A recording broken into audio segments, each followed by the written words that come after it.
Hello my friends, Simon Miller here, and the brand new number one question I get all the time is, Simon, how heavy should I be lifting in the gymnasium, the fitness palette of love? And I do totally get this, and let's not pretend otherwise, right? This is going to be a very layman terms explanation, but I think sometimes, well, all the time, with fitness, we should keep things simple so we don't confuse the brain. Obviously, if you train for strength, you are going to see some muscular growth as well. But the way I would always counteract that with is, when you watch Olympic weightlifting, sometimes a tiny person walks onto the stage and they take 1,000 kilograms and they just whip it up over their head and do a spin with it like they're some kind of a cartoon. So those two don't necessarily equate with each other. Should you be lifting heavy at some point in your weightlifting career? Yes, you absolutely should, right? But I still think you don't have to do this. In fact, personally, I think there is an overemphasis on lifting heavy and an underemphasis, you've heard it 1,000 times before, but I still think it's important to say, on getting in a good rep range and working on your form and working on time and attention. Now, once again, it all depends on what your goal is. So you have to decide this today. Because one,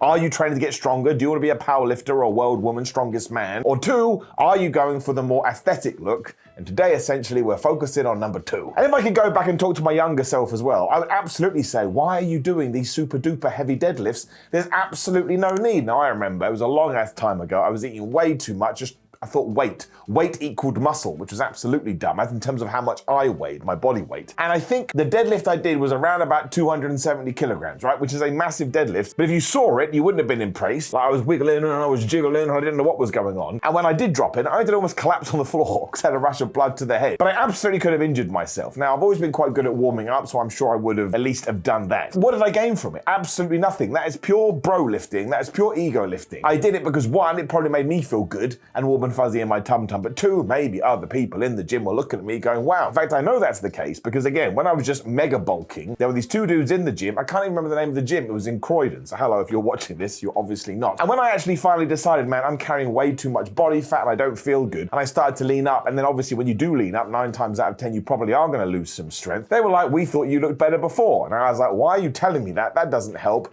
But it also goes to show that sometimes perception is reality, even though that's not the best path to walk down. So if you are just starting lifting weights, this is not me saying that you shouldn't be intense. For some reason, people equate it to mean, oh, if I'm not going to lift heavy, that means I'm not going to push myself. No, you should absolutely be pushing yourself. But again, if you're going down this sort of bodybuilding route, the word we'll use for lack of a better term, or you are trying to grow your muscles and just look pretty good, when you stare in the mirror, don't stare in it, that'd be a bit weird. If someone comes in, they'd be like, what the hell are you doing? Then absolutely, I don't think you need to lift heavy at all. And I don't just mean that on compounds either, so bench press or shoulder press or squats or back to the old deadlift. I mean on everything. I would always now, given what I do know, aim for that sort of either 8 to 12 rep range or that 12 to 15 rep range, or on some exercises, even the 15 to 20 rep range. Like recently, when it comes to my leg days, I've been trying to, especially on leg press, hit that 15 rep plus barrier, and your legs kill. And they kill the next day, and surprise, surprise, I've seen better growth than I had in years. Now, I do understand, if you first started going to the gym, you may want to get some heavy lifts into your training. That makes perfect sense, right? Because the heavier you can lift, the stronger you're going to get, and then you can lift more,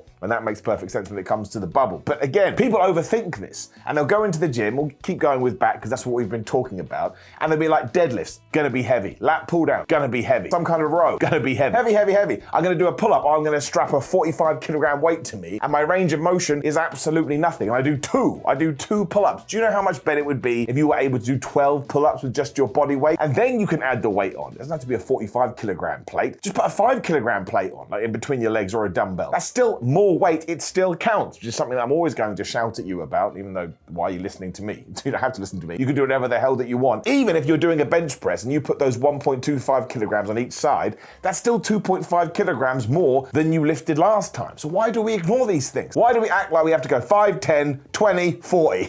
That's what people do. What about the little increments in between? Because you have to remember, if you're truly interested in seeing some sort of response from your body, it's going to take a long ass time. So you may as well take use of the smaller things, and then you're probably not going to get injured. I mean, you can never account for that. You could be warming up and injured yourself. But if you're being as smart as possible, stands to reason that your risk of injury is probably going to be less. And also, going back to the lift of the deads as well. To be alive!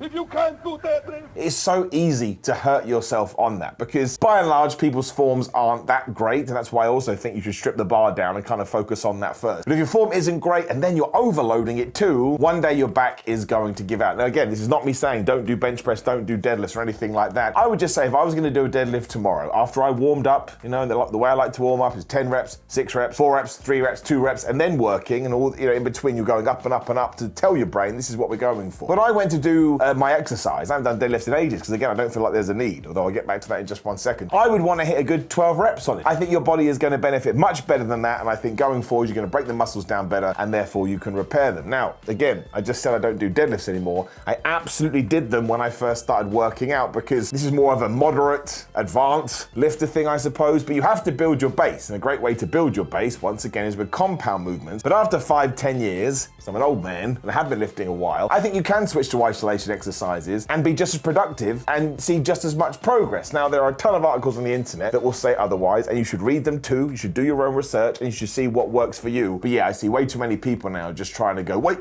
heavy, and then they injure themselves and they don't really know why. This is probably the reason why. And again, the first time you do walk into a gym, there ain't nothing wrong with just doing the bar. There's nothing wrong with going on a machine and going on the first thing, the first whatever you want to call it. I mean, that's probably going to be too light for anyone. Because sometimes like 3 kilograms, people go, it just goes flying. But that is far better than going to do it, realize it's way too heavy, and then you tear your pectorals. Again, it's very, very minimal. There's a very small % chance that is going to happen. But that's why I don't lift heavy anymore. And really, heavy is relative depending on the person. Like if I did a 150 kilogram bench press, which I've never done by the way, people would be less impressed if a smaller person did that, right? Because again, that's just how our brains work. But I just think I see a lot more positivity from the gym when, again, we'll stick with the bench press. I go in there and I put on however it may be, I have it all written down, but I can't remember. And I do a good 8 to 10 reps or 10 to 12 reps. When you do get to that 11, 12, 13, 14 rep range, your muscles are going to be absolutely killing you. And you can push through that. You're going to feel it the next day, which we all enjoy. I mean, DOMs aren't really a sign of anything, but it's still good to have because, you know, your muscles are throbbing. You must have done something to said muscles, but I think you'll benefit more as well. So try and find a happy balance if you are just starting out. But if you've gotten to the point now where compounds are just starting to whoop your ass, just leave them for a little bit, or maybe get rid of them altogether. I mean, the only compounds I do, well, I don't actually do standing shoulder press. Well, I have done it recently though, so I've kept that one in there. Bench press here and there. Deadlifts, rarely at all, and I still do squats. But again, when I do squats, I want to make sure I go all the way down and all the way back up, and I want to protect my knees. I'm not going that heavy, to the point, it wasn't anytime soon, but it was in 2023. Somebody came up to me once and says, I think you should be able to lift more than that. I was like, well, I think you should go away, because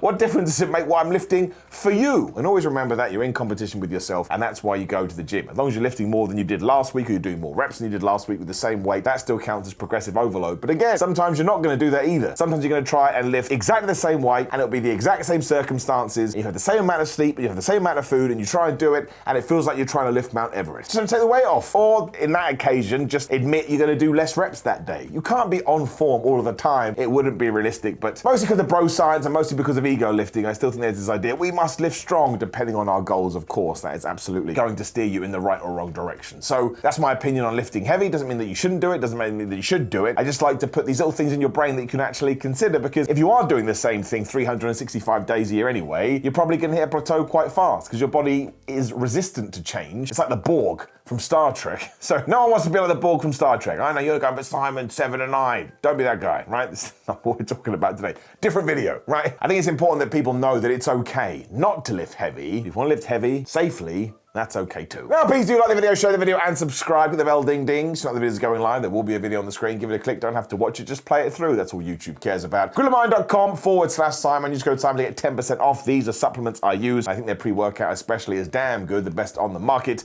Also, I'm on Patreon.com/Simon316. On Instagram and Twitter. X Simon316 on Cameo. If you want to shout out, search for my name, got merchandise. All the links are down there, but I appreciate you joining me today. Good luck with your training, good luck with your diet, and good luck with whatever else you do have in your planner. See you soon.